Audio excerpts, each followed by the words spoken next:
ನಮಸ್ಕಾರ ನನ್ನ ಪ್ರೀತಿಯ ವೀಕ್ಷಕರಿಗೆಲ್ಲ ಅಮಿತ್ ವ್ಲಾಗ್ಸ್ಗೆ ತಮ್ಮೆಲ್ಲರಿಗೂ ಸ್ವಾಗತ. ಈ ಒಂದೇ ಒಂದು ಪೇಸ್ಟ್ ಇದ್ದರೆ ಸಾಕು ನೋಡಿ, ಜಾದುನೇ ಆಗಿಬಿಡುತ್ತೆ. ನೋಡಿ ಇಲ್ಲಿ ನೀವು ಕೊಡಪಾನನ ನೋಡ್ತಾ ಇದ್ದೀರಾ ಅಲ್ವಾ, ಎಷ್ಟು ಪಾಚಿಗಟ್ಬಿಟ್ಟು ಸ್ಕೇಲ್ ಕಟ್ಟಿದೆ. ಉಪ್ಪು ನೀರು ಹಾಕ್ತೀವಿ ನಾವು ಕೊಡಪಾನದಲ್ಲಿ, ಹಾಗಾಗಿ ಈ ರೀತಿ ಆಗಿದೆ. ಹಾಗೆ ಈ ಪೇಸ್ಟ್ ಹಾಕಿ ವಾಶ್ ಮಾಡಿದಾದ್ಮೇಲೆ ನೋಡಿ ಕೊಡಪಾನ ಹೊಸದ್ರದಂತೆ ಆಗಿದೆ.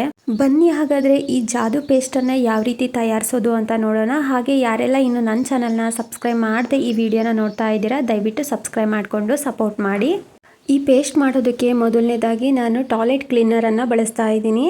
ಟಾಯ್ಲೆಟ್ ಕ್ಲೀನರನ್ನು ನಾನು ಒಂದು ಬೌಲಲ್ಲಿ 2-3 ಟೇಬಲ್ ಸ್ಪೂನಷ್ಟು ಹಾಕ್ಕೊಳ್ತಾ ಇದ್ದೀನಿ. ಹಾಕಿದ ನಂತರ ನೋಡಿ 1 ಟೇಬಲ್ ಸ್ಪೂನಷ್ಟು ಅಡುಗೆ ಸೋಡಾನ ಹಾಕ್ಕೊಳ್ತಾ ಇದ್ದೀನಿ. ಅಡುಗೆ ಸೋಡಾ ಹಾಕಿದ ತಕ್ಷಣವೇ ಈ ರೀತಿ ನೊರೆ ಫಾರ್ಮೇಟ್ ಆಗುತ್ತೆ. ನಾವು ಸ್ಪೂನಿಂದ ನೀಟಾಗಿ ಮಿಕ್ಸ್ ಮಾಡ್ಕೊಳ್ಬೇಕು.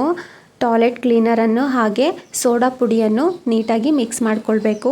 ನೋಡಿ ಈ ಥರ ಮಿಕ್ಸ್ ಮಾಡ್ಕೊಂಡಾದ್ಮೇಲೆ ಈ ರೀತಿ ಪೇಸ್ಟು ರೆಡಿ ಆಗಿಬಿಡುತ್ತೆ. ಫುಲ್ಲು ನೊರೆ ಥರ ಇರುತ್ತೆ. ಈ ಪೇಸ್ಟ್ ಇಂದನೇ ನಾವು ಕೊಡಪಾನನ ಕ್ಲೀನ್ ಮಾಡೋದು. ಎಷ್ಟೇ ಸ್ಕೇಲ್ ಕಟ್ಟಿರಲಿ ಹಾಗೆ ಎಷ್ಟೇ ಪಾಚಿ ಕೂತಿರಲಿ ತುಂಬ ಚೆನ್ನಾಗಿ ಕ್ಲೀನ್ ಮಾಡ್ಕೊಳ್ಬೋದು. ನೋಡಿ ನೀವು ಕೊಡಪಾನ ಅಂತ ಏನಿಲ್ಲ, ಬಕೆಟ್ಗಳನ್ನು ಕೂಡ ಕ್ಲೀನ್ ಮಾಡ್ಕೊಳ್ಬೋದು. ಪ್ಲಾಸ್ಟಿಕ್ ಐಟಮ್ ಏನಿರುತ್ತೆ ಸ್ಕೇಲ್ ಕಟ್ಟಿರೋದಾಗಲಿ ಪಾಚಿ ಕಟ್ಟಿರೋದಾಗಲಿ ಅದನ್ನು ಕ್ಲೀನ್ ಮಾಡ್ಕೊಳ್ಬೋದು. ಈಗ ಈ ಪೇಸ್ಟು ರೆಡಿಯಾಗಿದೆ. ನಾನೀಗ ಕೊಡಪಾನನ ಕ್ಲೀನ್ ಮಾಡಿಬಿಟ್ಟು ತೋರಿಸ್ತೀನಿ. ನೋಡಿ ಎಷ್ಟು ಗಲೀಜಾಗಿದೆ ಕೊಡಪಾನ ಅಂತ, ಸ್ಕೇಲ್ ಕಟ್ಟಿದೆ ಹಾಗೆ ಪಾಚಿ ಅಂತೂ ಸಿಕ್ಕಾಪಟ್ಟೆ ಆಗಿದೆ. ನಮ್ಮದು ಉಪ್ಪು ನೀರಾಗಿರೋದ್ರಿಂದ ಈ ರೀತಿ ಆಗಿದೆ. ನೋಡಿ ಈಗ ನಾನು ಮಾಡ್ಕೊಂಡಿರೋ ಪೇಸ್ಟನ್ನು ಒಂದು ಸ್ಟೀಲ್ ಸ್ಕ್ರಬ್ಬರಿಂದ ಅದ್ಬಿಟ್ಟು ನಾನು ಕೊಡಪಾನನ ಕ್ಲೀನ್ ಮಾಡ್ತಾ ಇದ್ದೀನಿ. ಸ್ಮೂತಾಗಿ ಸ್ಕ್ರಬ್ ಮಾಡಿಕೊಂಡ್ರೆ ಆಯಿತು, ಒತ್ತಿ ಉಜ್ಜಬೇಕು ಅಂತ ಏನಿಲ್ಲ. ನೋಡಿ ನಾನು ವಿಡಿಯೋದಲ್ಲಿ ಏನು ತೋರಿಸ್ತಾ ಇದ್ದೀನೋ ಆ ರೀತಿ ಉಜ್ಜಿದ್ರೆ ಆಯಿತು. ಕೊಡಪಾನದ ಒಳಭಾಗದಲ್ಲಿ ಉಜ್ಜಿದಾದ್ಮೇಲೆ ನೀರು ಹಾಕ್ಬಿಟ್ಟು ವಾಶ್ ಮಾಡಿದ್ದೀನಿ. ಹಾಗೆ ಅದೇ ಪೇಸ್ಟ್ನಿಂದ ನಾನು ಕೊಡಪಾನದ ಮೇಲ್ಭಾಗದಲ್ಲೂ ಕೂಡ ಉಜ್ಜುತ್ತಾ ಇದ್ದೀನಿ. ನೀವು ಅಂದ್ಕೊಳ್ಬೋದು ಇದೇನಪ್ಪ ಕೊಡಪಾನನ ಇಷ್ಟು ಕೆಟ್ಟದಾಗಿ ಇಟ್ಕೊಂಡಿದ್ದಾರೆ, ಇವ್ರು ಇದರಲ್ಲಿ ನೀರು ಕುಡಿತಾರ ಅಂತ. ನಾವು ಫಿಲ್ಟರ್ ವಾಟರ್ ಕುಡಿಯೋದು, ನಾವು ಜಾಸ್ತಿ ಉಪ್ಪು ನೀರನ್ನು ಬಳಸೋದಿಲ್ಲ ಏನಕ್ಕೂ. ಹಾಗಾಗಿ ಕೊಡಪಾನನ ಜಾಸ್ತಿ ಯೂಸ್ ಮಾಡೋದಿಲ್ಲ. ಹಾಗೆ ಇಟ್ಟಿರೋದ್ರಿಂದ ಈ ರೀತಿ ಪಾಚಿ ಮತ್ತು ಸ್ಕೇಲ್ ಕಟ್ಟಿದೆ. ಅದಕ್ಕಾಗಿ ಕ್ಲೀನ್ ಮಾಡ್ತಾ ಇದ್ದೀನಿ. ಹಾಗೆ ನಿಮಗೂ ಕೂಡ ಕ್ಲೀನ್ ಮಾಡೋದು ಹೇಗೆ ಅಂತ ತೋರಿಸೋಣ ಅಂತ ಹೇಳಿ ಈ ವಿಡಿಯೋನ ಮಾಡ್ತಾ ಇದ್ದೀನಿ. ನೋಡಿ ಕೊಡಪಾನದ ಮೇಲ್ಭಾಗನೂ ಕೂಡ ನಾನು ಸ್ಕ್ರಬ್ಬರಿಂದ ಉಜ್ಕೊಂಡಿದ್ದೀನಿ. ಈಗ ನೀರು ಹಾಕ್ಬಿಟ್ಟು ವಾಶ್ ಮಾಡಿದ್ದೀನಿ. ನೋಡಿ ನೀಟಾಗಿದೆ. ಇನ್ನೂ ಚೆನ್ನಾಗಿ ನೀಟಾಗಬೇಕು ಅಂತಂದರೆ ನಾನು ಡಿಶ್ ವಾಶ್ ಕ್ಲೀನರ್ ವಿಮ್ ಲಿಕ್ವಿಡನ್ನು ಹಾಕ್ತಾ ಇದ್ದೀನಿ. ಸ್ವಲ್ಪ ಕೊಡಪಾನದ ಒಳಗಡೆ ಹಾಗೆ ಕೊಡಪಾನದ ಮೇಲ್ಭಾಗದಲ್ಲೂ ಕೂಡ ಹಾಕ್ತಾ ಇದ್ದೀನಿ.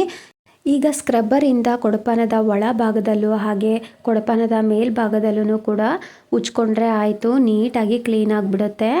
ಸೊ ಫಸ್ಟಿಗೆ ನಾನು ಹೇಳಿರುವಂತಹ ಪೇಸ್ಟ್ ಹಾಕ್ಬಿಟ್ಟು ಸ್ಕ್ರಬ್ ಮಾಡಿಕೊಂಡು ಅದಾದ ನಂತರ ಈ ಲಿಕ್ವಿಡ್ ಹಾಕ್ಬಿಟ್ಟು ಸ್ಕ್ರಬ್ ಮಾಡಿಕೊಂಡ್ರೆ ಆಯಿತು. ನಿಮ್ಮ ಹತ್ರ ಲಿಕ್ವಿಡ್ ಇಲ್ಲ ಅಂತಂದರೆ ಶಾಂಪೂ ಅಥವಾ ಸೋಪು ಹಾಕ್ಬಿಟ್ಟು ಕ್ಲೀನ್ ಮಾಡ್ಕೊಳ್ಬೋದು. ನೋಡಿ ನಾನು ಚೆನ್ನಾಗಿ ಉಜ್ಕೊಂಡಾದ್ಮೇಲೆ ನೀರು ಹಾಕ್ಬಿಟ್ಟು ವಾಶ್ ಮಾಡ್ತಾ ಇದ್ದೀನಿ.